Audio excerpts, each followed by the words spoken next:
انسان جب کسی پرابلم کی وجہ سے بہت پریشان ہو جائے، جو فطری چیز ہے، تو اسے پھر بار بار ریپیٹڈلی، جس کو ہم کہتے ہیں، ایک بات یاد کرنی چاہیے کہ میرے جاننے والوں میں سے کتنے لوگ ہیں جو اس سے بڑی مصیبتوں میں مبتلا ہو گئے لیکن رب نے انہیں بچا لیا۔ خود میری اپنی زندگی میں کتنے بڑے سیریس مرحلے آئے اور رب نے مجھے نکال لیا، تو میرا رب اس میں سے بھی مجھے نکال لے گا۔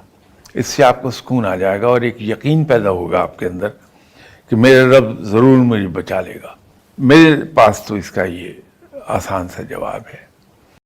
اور ویسے زندگی میں انسان کو تدبیر سے کام لینا چاہیے، حکمت اور تدبیر دونوں۔